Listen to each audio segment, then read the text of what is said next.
দর্শক, আসসালামু আলাইকুম। ভালো আছেন সবাই?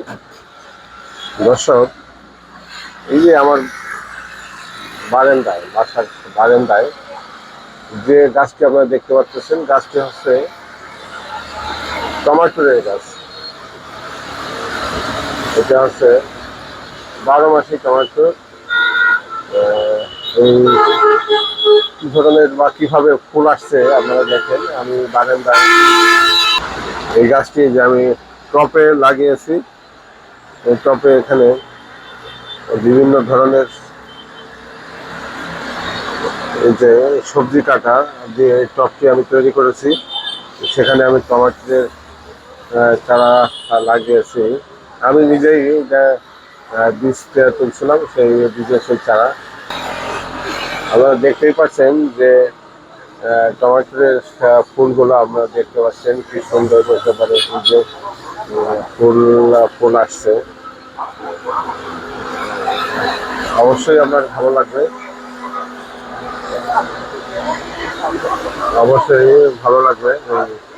টমেটোর টমেটোর চারা যে ফুল আসছে, খুবই ভালো লাগে। আপনারাও চাইলে এরকম করতে পারেন। এই যে আমার টমেটোর চারা দেখেন, আমি হয়তো মনে করতে পারি যে আমি ফেক ভিডিও বানাই, ফেক না, একেবারে ন্যাচারাল। নিজে পরিশ্রম করার চারা এবং নিজে পরিশ্রম করে যে গাছটি লাগিয়েছি, এই যে সেই টব দেখেন। টমেটোর পাশে এখানে একটা এই যে উস্তা বা করল্লা দেখেন, এই যে করল্লা গাছ কি সুন্দর করল্লা গাছ হয়ে উঠছে, চমৎকার। এখানে আপনাদের ভিডিও দেখাইতে পারিনি, অনেক সময় আপনারা সুযোগও পাই না এখন ভিডিও বানানোর জন্য। দর্শক, বারান্দায় আমি যে করল্লা গাছ যে লাগিয়েছি, এই করল্লা গাছে আমি শুধু করল্লা খাওয়ার জন্য লাগিয়ে এখানে ডাক্তারের পরামর্শ অনুযায়ী ডাক্তারের পরামর্শ অনুযায়ী আপনি প্রতিদিন একটা বা দুইটা এই করল্লার পাতা খাবেন, দেখবেন আপনার শরীরটা প্রতিদিন একেবারে চাঙ্গা থাকবে। করল্লা আপনি যে কোনো ওষুধ খেয়ে দেখেন, ওষুধ জিহ্বায় দিয়ে দেখেন তিতা লাগে, যে কোনো ওষুধ আপনি খেয়ে দেখবেন তিতা লাগে। এইটাও খেয়ে দেখেন, এইটাও তিতা লাগে, এভাবে খেয়ে দিবেন। হ্যাঁ, ওইগুলো খাই দেখবেন তিতা লাগবে, কিছু সময় তিতা লাগবে, ওষুধের মতন এটা।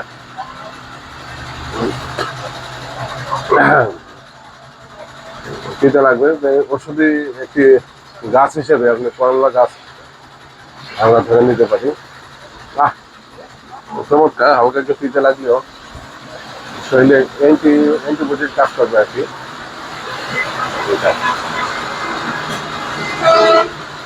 এটা হচ্ছে আমার জাস্ট বারান্দা বাগানে। ধন্যবাদ। তাই করল্লা। দর্শক, এই যে আমার আরেকটি টমেটোর গাছ, এই যে টমেটো ফুল আসছে এবং টমেটো চলে আসছে এই যে এই গাছটায় দেখেন। এই যে অপর আরেকটি গাছ, পাশে আছে মরিচ গাছ, বেগুন গাছ, চমৎকার। দেখেন দর্শক, এই যে টমেটোর ফুল আসছে, কি সুন্দর ফুল আসছে টমেটোর। এটা বর্ষার সিজনে এই যে টমেটো এখানে হওয়ার কারণ হচ্ছে এই গোড়ায় বৃষ্টির পানি লাগতেছে না, জাস্ট আমার জমা পানি ব্যবহার হচ্ছে। ধন্যবাদ দর্শক। এই যে আমি উস্তার পাতা খেয়ে শেষ করলাম। হ্যাঁ, দেখেন আপনারা ভাবতে পারেন যে এই উস্তার পাতা খেয়ে মানে আমাদেরকে ভিডিও দেখাচ্ছে, কিন্তু ভিডিও দেখাচ্ছি না, আমি নিজেই এটা চিবিয়ে খেয়ে ফেলছি।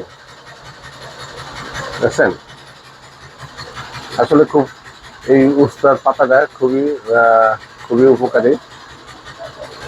আপনারা অনেক সময় যে চিরতা বিরিয়ানি খান, চিরতাও অনেক তিতা, সেটাও খুব উপকারী। উস্তার পাতাটাও খুব উপকারী। ধন্যবাদ। ভালো থাকবেন। ভালো লাগলে অবশ্যই একটা লাইক, কমেন্ট, শেয়ার করে আমার সাথেই থাকবেন। আসসালামু আলাইকুম।